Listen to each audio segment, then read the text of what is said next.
ان فی خلق السماوات، بلا شبہ آسمانوں کی پیدائش میں، والارض اور زمینوں کی پیدائش.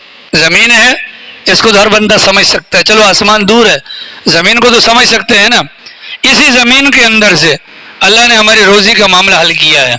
ٹھیک ہے، پانی کہاں سے آتا ہے؟ زمین سے آتا ہے. زمین کو کھودیں. غلہ کہاں سے آتا ہے؟ زمین سے. کوئلہ کہاں سے آتا ہے؟ زمین سے. معدنیات ٹوٹل زمین سے. ساری ترکاریاں، ساری سبزیاں وہ زمین سے نکلتی ہیں. تو زمین کو سمجھنا تو آسان ہے نا. آخر اس زمین کے اندر جہاں سے غلہ نکلتا ہے، آپ اس کو اندر کھود کر دیکھیں کچھ بھی نہیں ہوتا. ایک دانہ ہم ڈالتے ہیں، اس ایک دانے کے ڈالنے کے چند دنوں کے بعد آخر کو وہ کون سی ذات ہے جو اندرون خانہ اس پر کام کرتی ہے اور وہ ایک دانہ ایک پھلی بن کر نکلتا ہے اور اس کے اندر 7 دانے پیدا ہو جاتے ہیں. تو خود بخود کہ اگر واقعی کوئی نہ کوئی تو ہے. کون ہے وہ؟ کوئی انسان نہیں، کوئی حیوان نہیں، کوئی بت نہیں، بابا جی نہیں، پیر سائی نہیں. کون ہے؟ وہ اللہ کی ذات. اللہ کو سمجھنا چاہیں تو زمین کے اوپر غور کر لیں. ہر بندہ زمین کو آسانی سے ناپ بھی سکتا ہے، زمین کے حالات کو بھانپ بھی سکتا ہے. واختلاف اللیل والنہار، اللہ تعالیٰ نے کسب معاش کے لیے جو تیسرا سبب قرار دیا وہ رات اور دن کا آنا جانا، رات اور دن کا تغیر اور تبدل. ٹھیک ہے، کیوں؟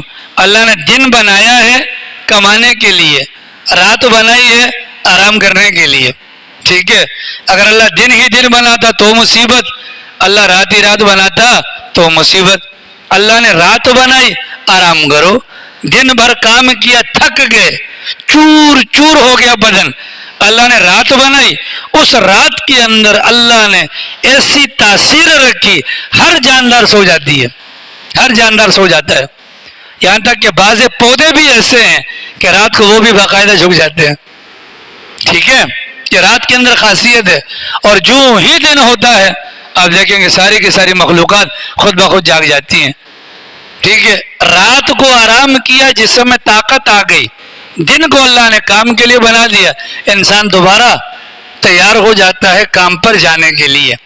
اب دن بھر جو کام کرتے ہیں تو جب شام ہوتی ہے وہ کتنے تھکے ہوتے ہیں، وہ کہتے ہیں یار اس روزی سے، اس نوکری سے اللہ کی پناہ، کل نہیں آؤں گا، مر گیا یار ہمیں.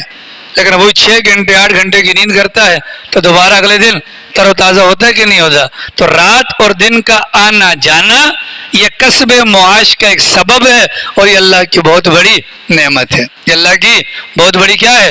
نعمت ہے. جو سمندر کے سفر میں جاتے ہیں جہازوں وغیرہ کے ذریعے سے، آپ حضرات کو شاید معلوم ہے کہ نہیں، یہ جو بحریہ والے ہوتے ہیں، نیوی والے، ان کے یہاں زیادہ سے زیادہ جو ٹائم ہے نا سمندر کے اندر گزارنے کا سروس کے اعتبار سے وہ 27,000 گھنٹے ہوتا ہے.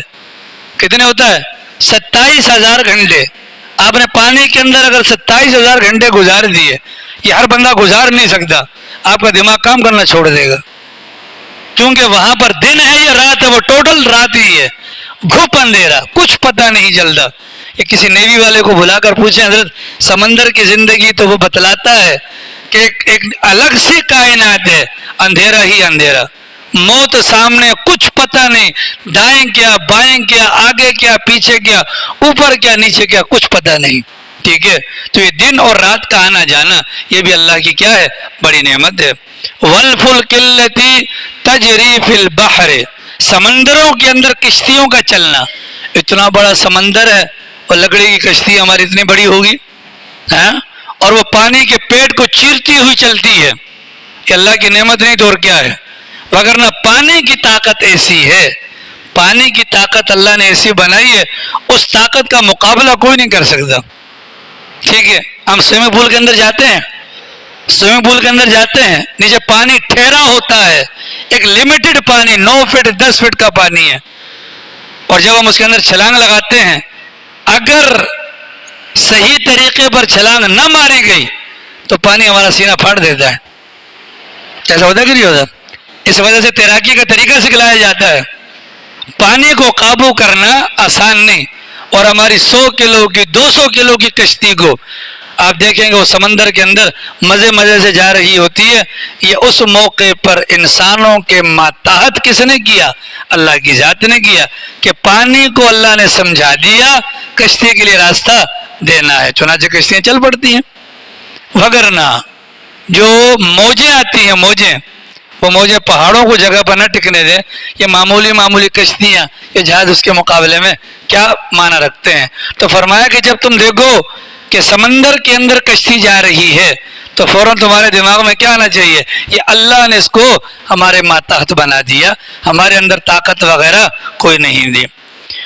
والفلک التی، اور وہ کشتیاں جو چلتی ہیں سمندر کے اندر، بما ینفع الناس، لوگوں کے نفع کے بس